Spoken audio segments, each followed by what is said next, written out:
não quero que os meus olhos percam o brilho do primeiro amor.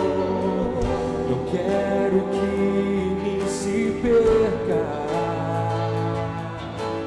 o desejo de te adorar.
A história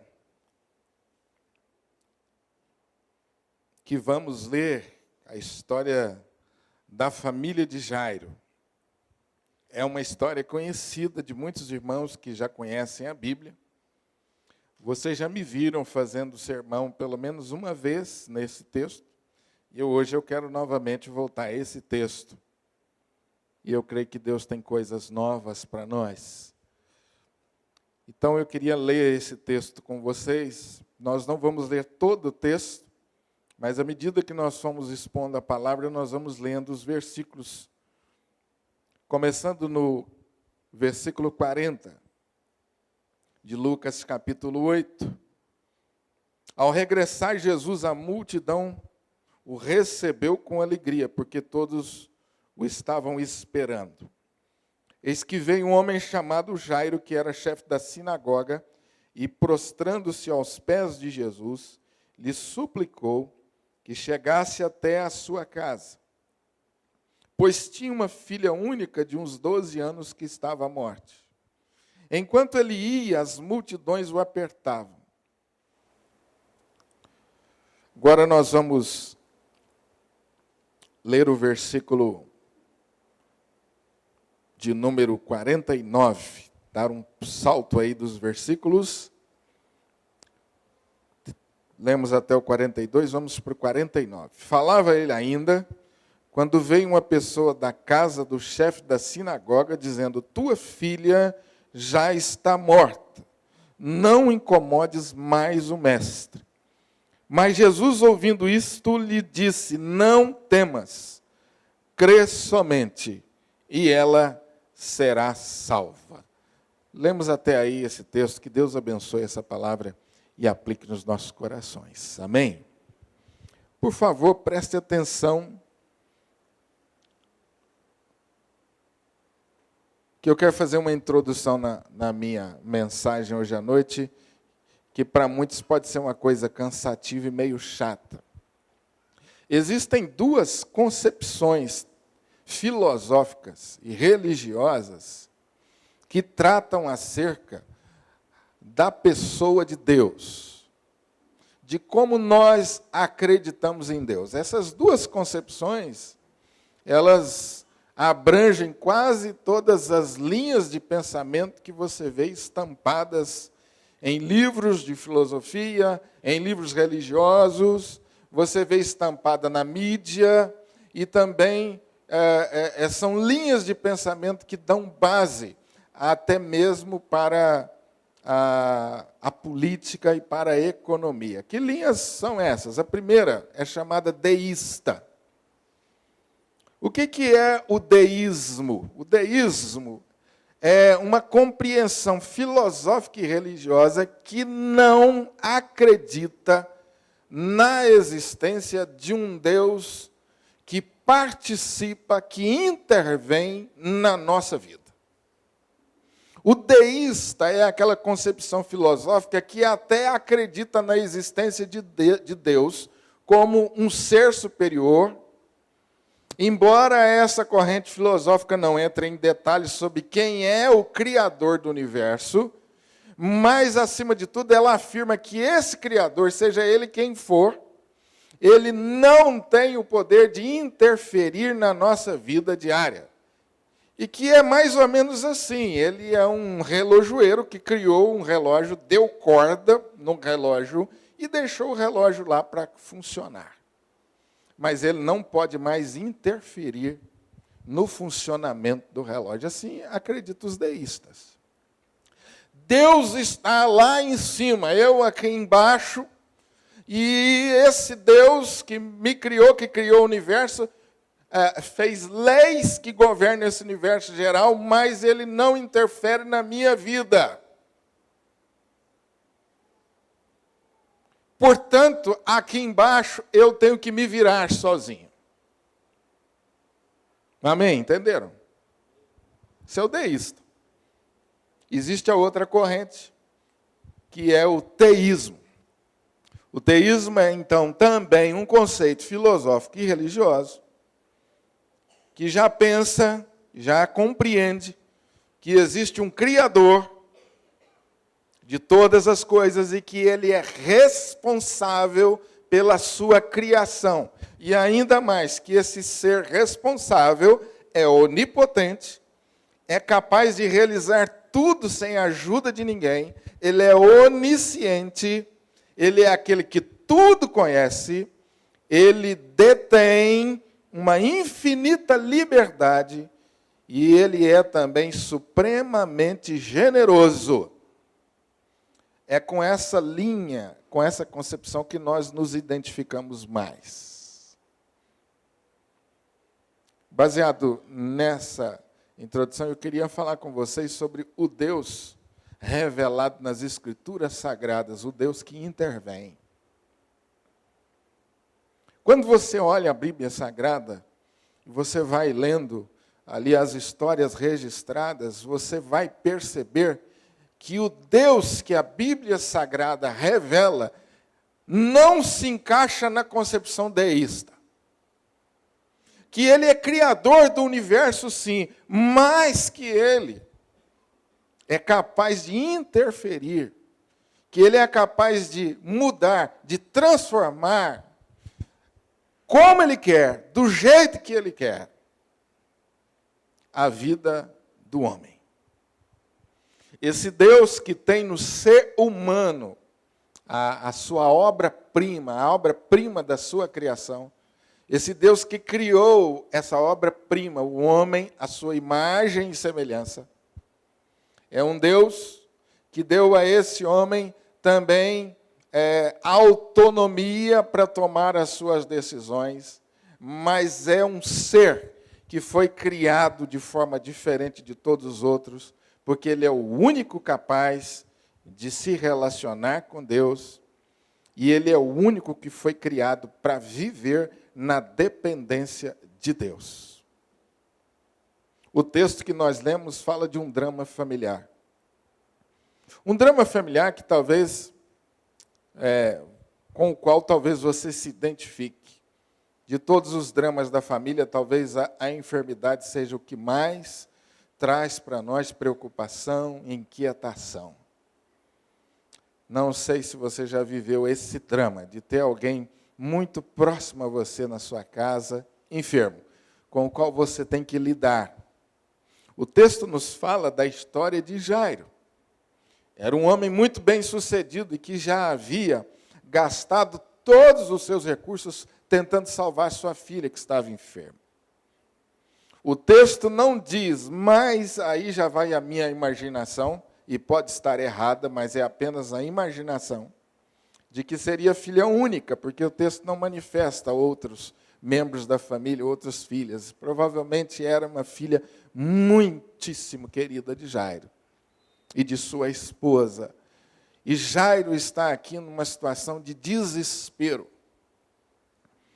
A concepção filosófica de Jairo até então se encaixava muito mais na linha deísta.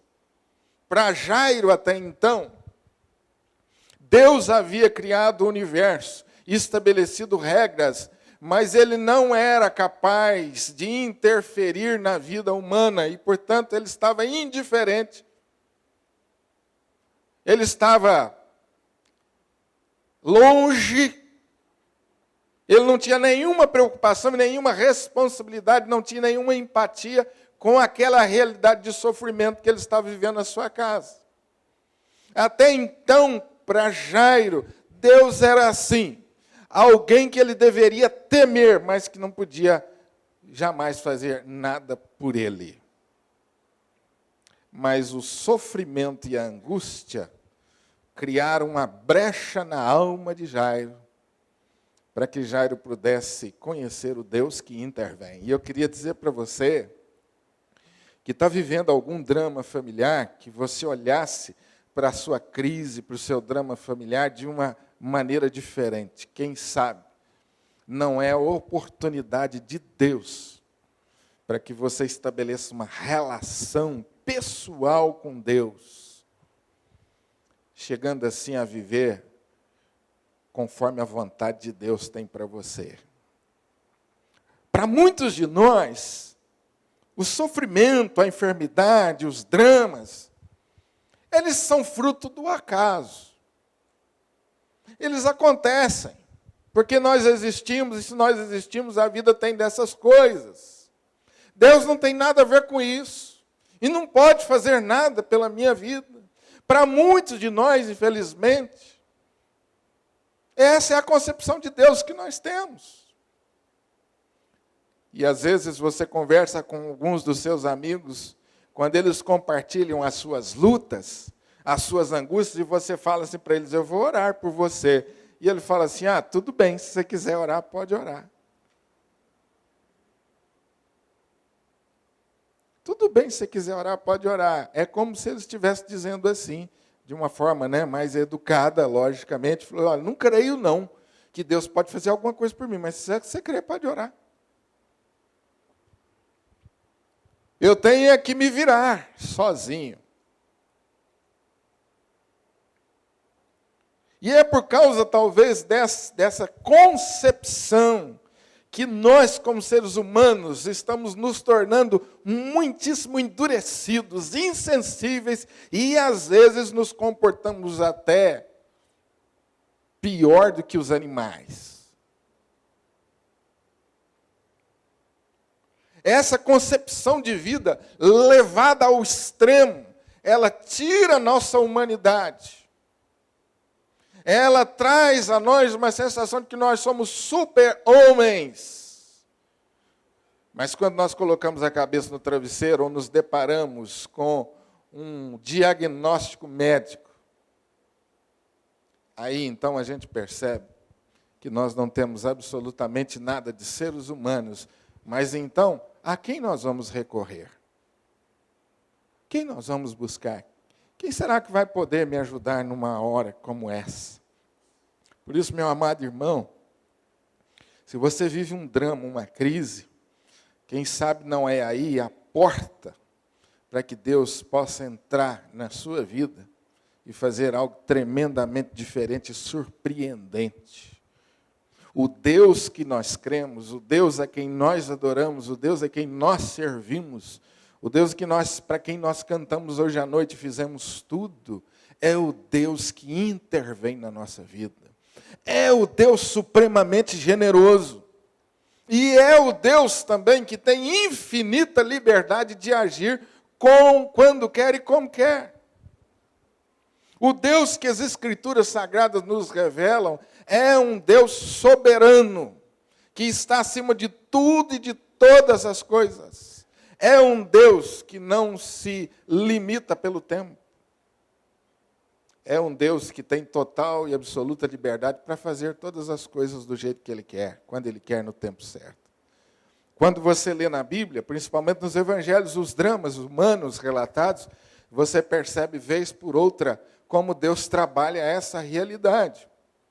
Como, por exemplo, na família de Lázaro, em João, no capítulo 11. As irmãs de Lázaro mandam um recado para Jesus, dizendo: Jesus, aquele a quem o Senhor ama está enfermo. Então Jesus ouve aquele recado, aquele apelo, mas a Bíblia diz que Jesus se demora a ir ao encontro da família de Lázaro. E quando ele chega, as irmãs de Lázaro, com uma frustração muito grande, com uma decepção muito grande, olham para Jesus e dizem: Jesus, o senhor se atrasou. Meu irmão morreu, Jesus. O senhor perdeu o relógio do tempo. O senhor está atrasado, Jesus.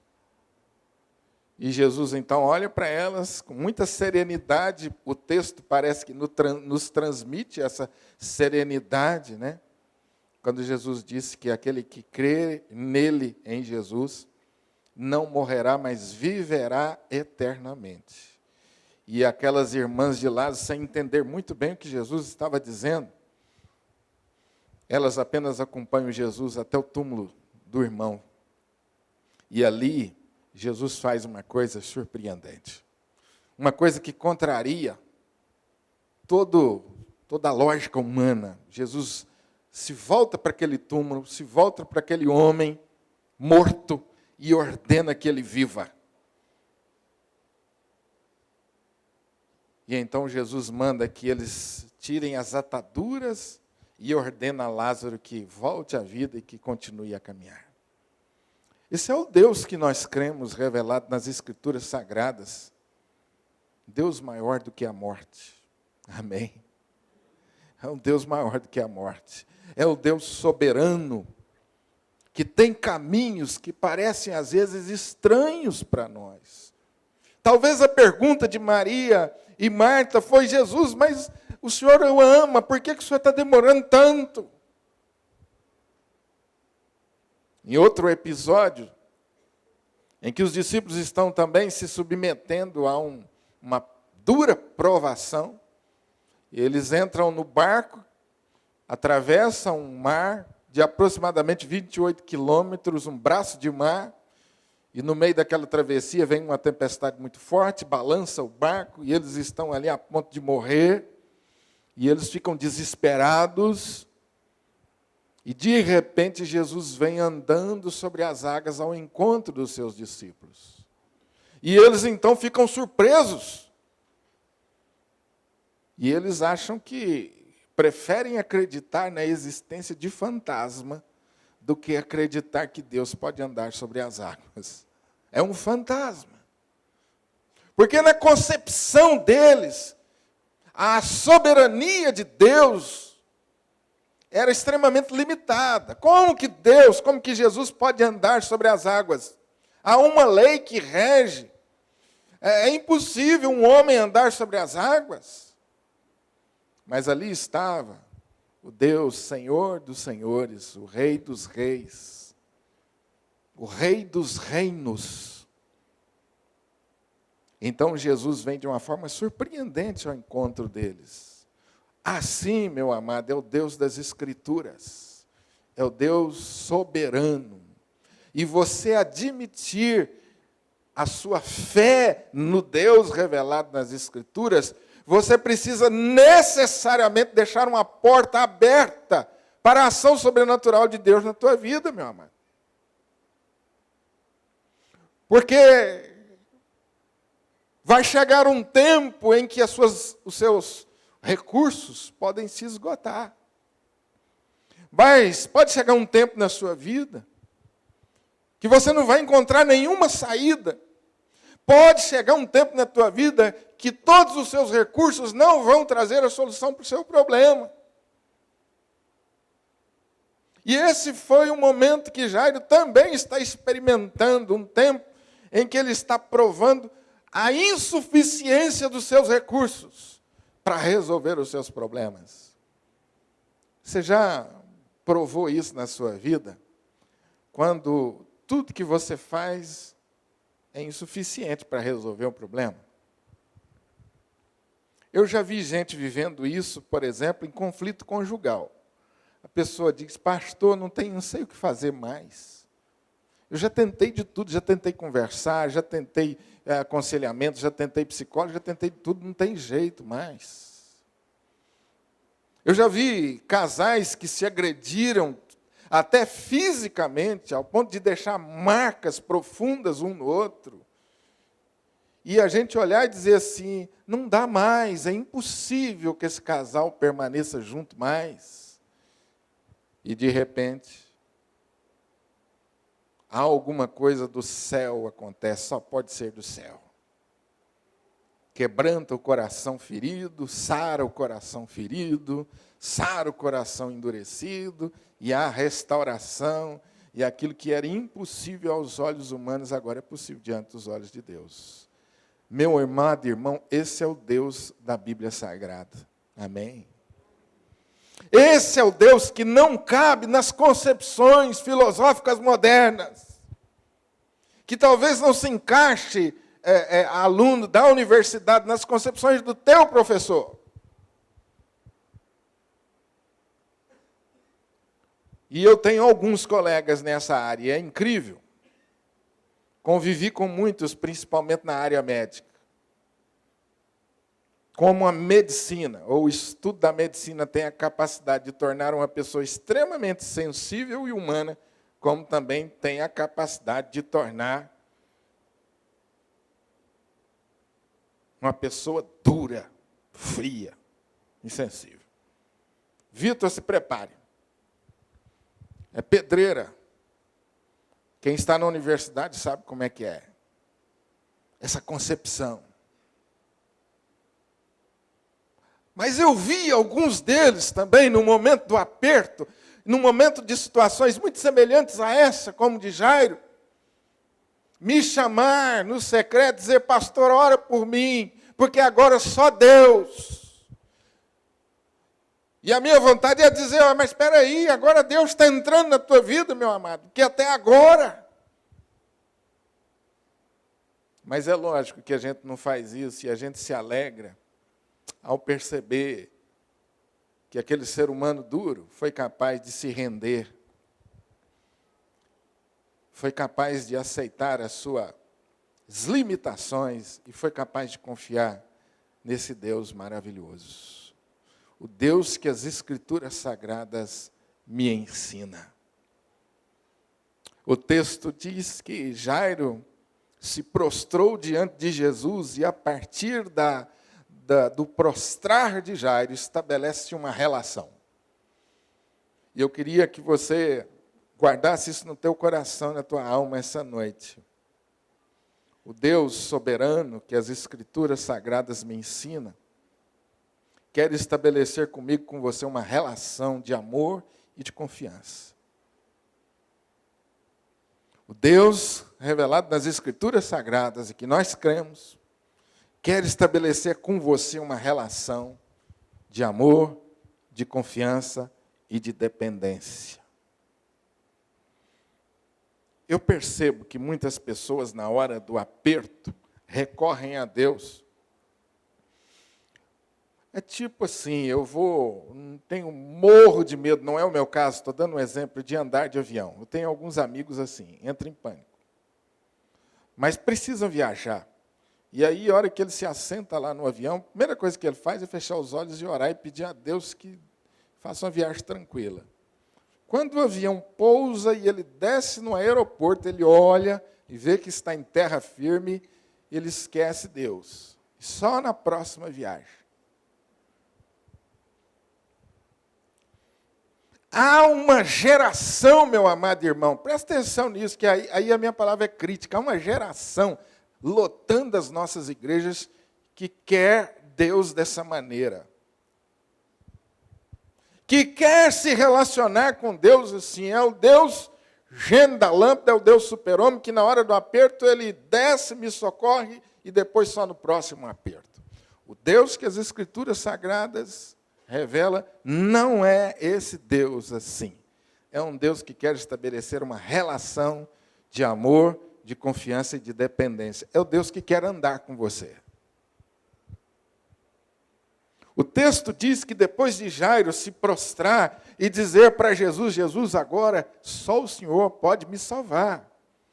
E quando Jairo se prostra, ele está dizendo, eu reconheço que o Senhor é maior. A prostração de Jairo, o prostrar de Jairo aqui, a humildade de Jairo aqui, revela isso. Que Jairo finalmente está reconhecendo o senhorio de Jesus. E depois desse momento, estabelece uma relação, e os evangelhos dizem assim, e Jesus foi com ele. E Jesus foi com ele. Marcos, ao descrever essa história, é assim que ele fala, e Jesus foi com ele. Agora, para um pouquinho e pense. Não é uma coisa realmente extraordinária você se prostrar, adorar, reconhecer a grandeza de Jesus, Senhor, soberano, Criador do céu e da terra. E a partir do momento, Jesus sussurrar no seu ouvido e falar assim, a partir de agora, estou com você para sempre. Isso não é demais? Isso não é tremendo demais, irmãos? Você amanhã, não sei o que você vai enfrentar amanhã, depois. Mas você ter a certeza absoluta de que Jesus está ali com você, vivendo cada um dos seus dramas, cada uma das suas alegrias também, vivendo as suas ansiedades, as suas frustrações ali do seu lado.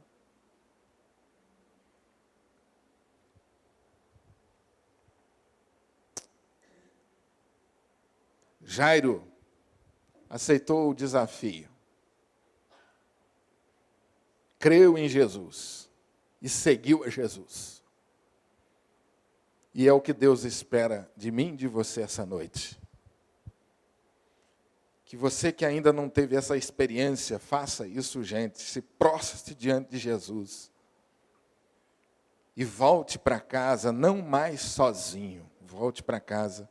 Nada mais, nada menos do que com Jesus. Criador do céu e da terra. E eu volto a dizer para você, porque eu quero enfatizar isso para você. A presença de Jesus na tua vida, a parceria, a amizade, o relacionamento de Jesus com você, não vai eximir você dos dramas da vida. mas vai assegurar que você passará por eles são e salvo. Oh, glória! Amém? Esse é o Deus das Escrituras. Esse é o Deus que eu creio, é o Deus que você crê. É isso que a palavra, a Bíblia Sagrada me ensina. Um Deus soberano, onipotente, absoluto em tudo, mas que é capaz de se relacionar com alguém como eu, como você, finito, cheio de dúvidas, cheio de contradições, pecador. E é um Deus que é capaz de se relacionar com você e comigo. Me tratar como filho. Viver todos os meus dramas.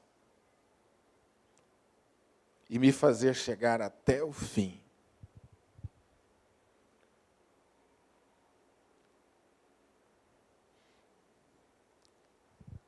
Quando eu estabeleço uma relação com esse Deus, uma coisa maravilhosa acontece na minha caminhada e na sua caminhada. Deus, o Deus que intervém, o Deus soberano, o Deus que caminha comigo, fala comigo.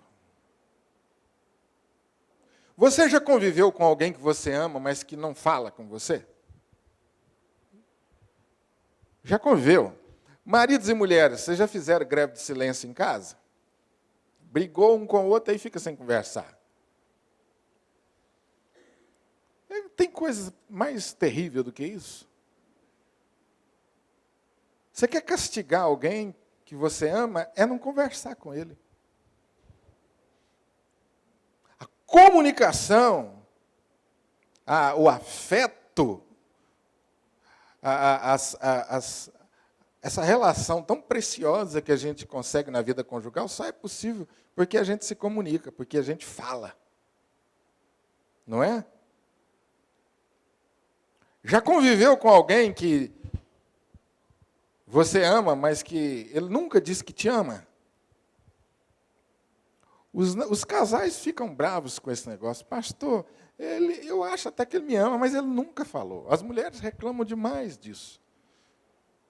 E tem alguns que investem, né? Traz um presente bacana, mas não são capazes de falar que ama. E como as mulheres sentem isso? As mulheres principalmente, mas tem mulher também que é dura na queda. Isso não é só para homem, não. O homem também gosta de ouvir eu te amo. Palavras carinhosas no ouvido. Faz parte de um relacionamento saudável e harmonioso. Falar. Inclusive palavras como assim, muito obrigado, viu, querida, pelo aquele cafezinho que veio hoje à tarde, quentinho, enquanto eu estudava a Bíblia. Veio aquele café quentinho na hora. Depois vem aquela palavra assim, quer mais? Ah, que coisa gostosa. Faz parte. Quem ama, fala. E não adianta, eu não aceito essa ideia. Os encontros de casais, aí eu falo muito sobre isso. Pastor, eu amo demais ela, mas eu não consigo falar. Falei assim, toma vergonha nessa cara. Ama demais, mas não consegue falar que ama. Então trata de aprender, porque isso é importante. Faz parte da relação saudável. Gente, o maior exemplo que nós temos disso é Deus.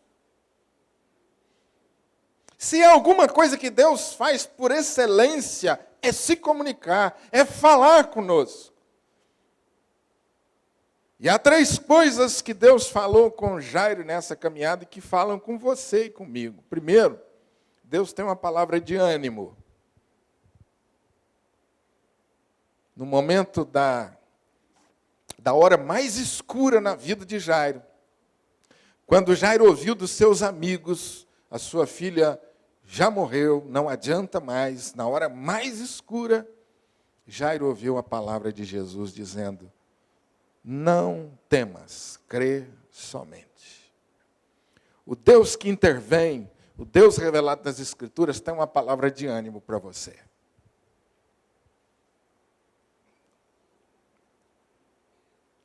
Uma palavra que expulsa o medo. Uma palavra que tira da nossa vida a insegurança. Deus tem uma segunda palavra para Jairo, uma palavra de revelação. Quando Jairo finalmente chega à casa, Jesus chega à casa de Jairo,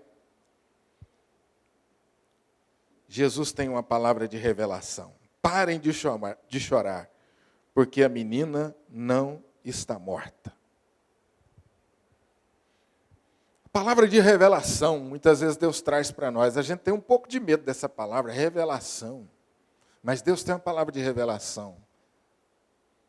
Ele pode trazer uma confiança, uma segurança lá no seu íntimo, de que você não chegou no fim, que ainda há esperança. Sabe aquela convicção interior que você tem? Isso é uma palavra de revelação. Quando alguém diz para você, olha, não dá mais. E você continua tentando, porque Deus falou com você que você não deve desistir. Hoje pela manhã, depois da minha reflexão com os irmãos, uma senhora veio até mim e disse assim, pastor, Deus falou comigo hoje, para mim não desistir. Faz 14 anos que eu pelejo no meu casamento. Mas hoje Deus falou comigo para mim não desistir. Quase chorei aqui na frente de emoção, de ver coisa maravilhosa é esse Deus que nós servimos. Ele fala comigo, com você nessa caminhada. Em terceiro lugar, Deus tem uma palavra de poder. Menina, levanta-te. Jesus expulsou da casa todas as pessoas que causavam confusão.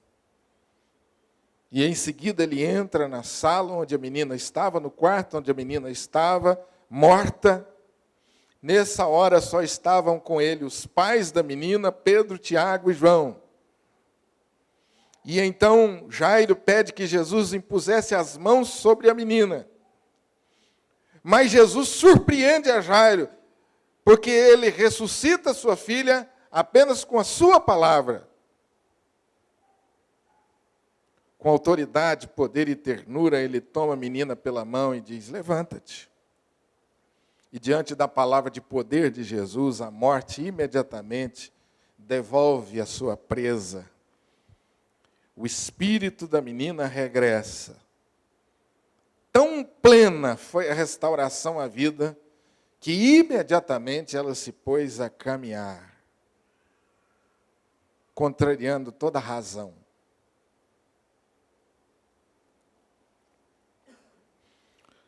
E eu queria terminar essa reflexão respondendo uma pergunta. Como que eu faço, pastor, para mim estabelecer a partir de hoje à noite uma relação com esse Deus? O senhor disse que é possível. Então eu vou dizer para você, em primeiro lugar, reconheça agora mesmo, humildemente, a insuficiência dos seus recursos.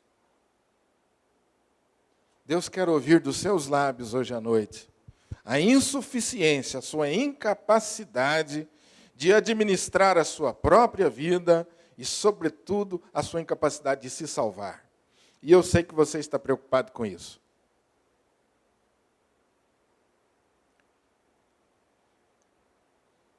Deus, eu sou incapaz de me salvar.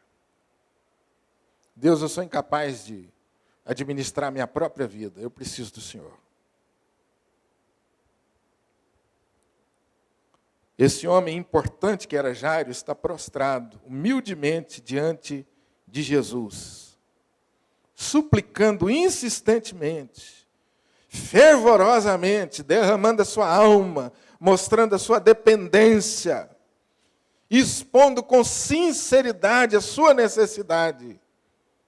Jairo demonstra aqui confiança no poder de Deus.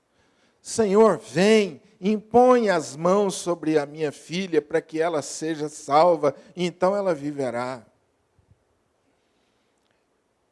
Bem-aventurados os humildes de espírito, porque deles é o reino dos céus. Deus resiste aos soberbos, mas dá graça aos humildes. E naquele momento Deus contemplou um homem humilde e dependente. E Jesus foi com ele. Em primeiro lugar, Reconheça a insuficiência dos seus recursos. Em segundo lugar, resolva desenvolver uma relação de submissão, de amor e de confiança com Deus.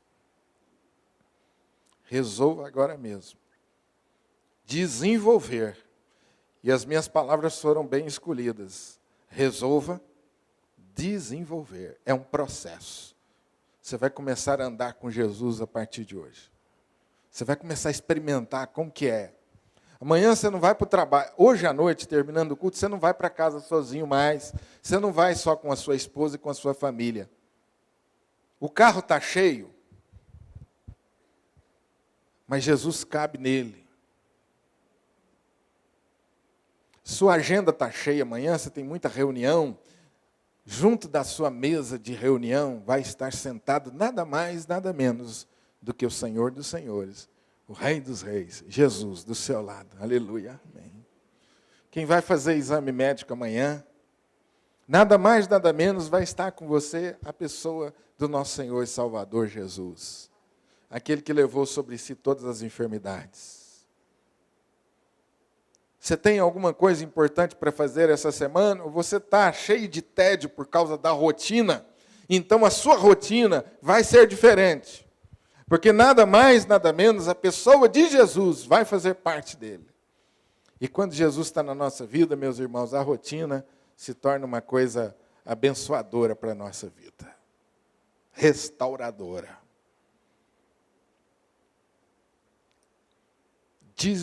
Resolver, desenvolver uma relação. A terceira palavra-chave. A primeira, resolver. A segunda, desenvolver. E a terceira, relação. Deus está te chamando para um relacionamento. Caminhar com você, andar com você, falar com você e ouvir você. Isso é relacionamento. Amar e ser amado.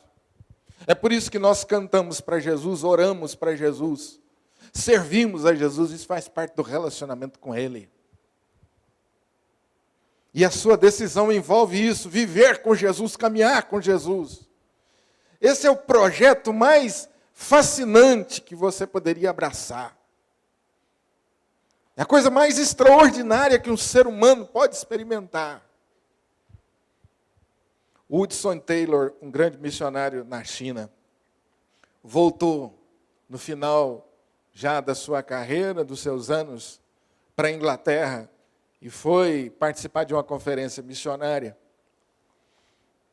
E à medida que ele relatava os eventos do seu tempo de missão, os alunos daquela universidade perceberam que o missionário, o velho missionário, estava todo marcado pelas cicatrizes das lutas, das dificuldades que ele teve.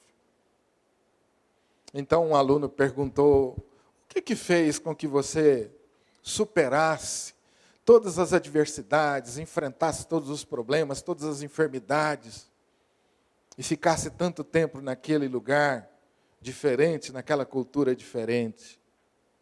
E ele diz: em nenhum momento da minha vida eu duvidei que Jesus estava presente comigo. Talvez os estudantes esperassem uma resposta sofisticada daquele homem, né? Uma resposta teológica. Mas não podia ser outra resposta. O que faz a gente superar essas adversidades da vida? Nada mais, nada menos a certeza de que Jesus está conosco. E de que nós nunca estaremos sozinhos. Seja qual for o seu drama. Resolva desenvolver uma relação de confiança e de amor e de submissão a Jesus. Que Deus te abençoe. Eu não sei qual a visão que você tem de Deus. Eu não sei se a sua visão encaixa mais no deísta ou no teísta. Se Deus é alguém distante ou se Deus é alguém muito próximo. Mas eu queria convidar você, essa noite, a estabelecer uma relação com Deus da Bíblia Sagrada. Deus que as Escrituras nos revelam. O Deus de Jairo. Queria convidar você, essa noite, a experimentar a partir de hoje, a viver com Ele. Talvez isso vai contrariar uma série de questões, de princípios seus, de concepções suas, como contrariou as concepções de Jairo. Aceite o desafio enquanto é tempo. E experimente uma vida maravilhosa no caminhar com Jesus. Feche os seus olhos para a gente orar. E, de fato, eu queria convidar você para essa decisão. Eu queria insistir um pouco mais com você. Eu disse para vocês no começo da minha mensagem que esse Deus das Escrituras é soberano. Ele age do jeito que Ele quer, a hora que Ele quer.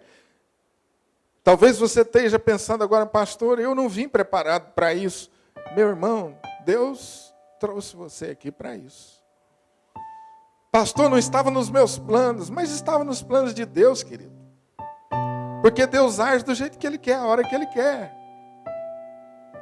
Talvez você nunca tinha pensado em entrar nessa igreja, pisar aqui, ouvir essas coisas, muito menos. Mas já estava nos planos de Deus. Porque Deus está olhando por você e para você. Assim como Ele fez com Jairo, Ele quer caminhar com você a partir de agora.